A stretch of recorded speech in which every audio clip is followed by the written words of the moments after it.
Hi, I'm Neil Henning and I'm a developer here at PPO. In this video, we're going to create a key metric that counts demand items where the follow-up date is within 7 days from today. This is useful for operational dashboards because it helps teams proactively identify items that require attention in the upcoming week. We'll also look at an important concept in building advanced metrics, and that's creating a calculated field first and then using that field inside the key metric calculation.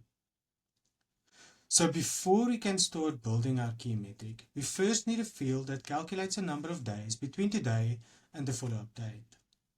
I've already gone ahead and created this calculation, but let's take a look at it quickly. So in administration, I go to data fields. I ensure that I'm filtered on the demand entity, and I take note of the follow-up date field name because we're going to use that in the calculation. So in our days from follow-up calculation, we have a SQL statement here that returns the difference between today's date and the follow-up date. So if it's a positive value, it's coming up. If the value is 0, it's due today. And if it's in the negative, the item will already be overdue. So now we're ready to configure our key metric.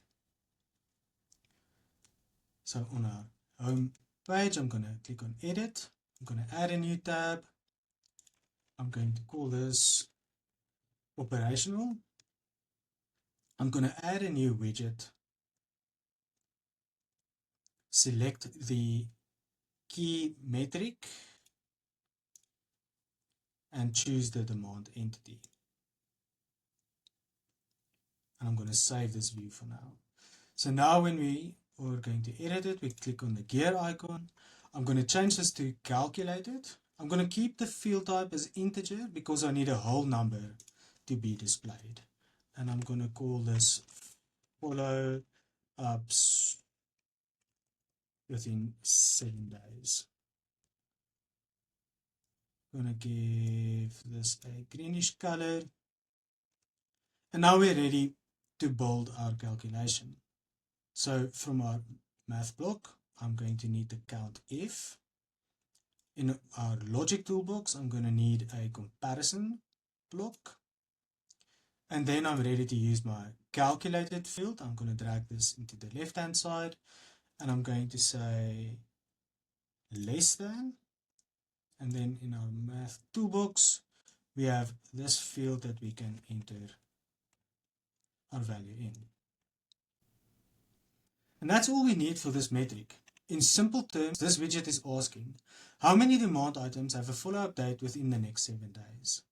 So I'm going to save this widget configuration, and then this will dynamically count all demand items that require follow-up within 7 days. Because the calculation uses today's date, the result automatically changes each day without any manual updates. This example demonstrates how calculated fields can work together with calculated key metrics to create more advanced and meaningful business insights.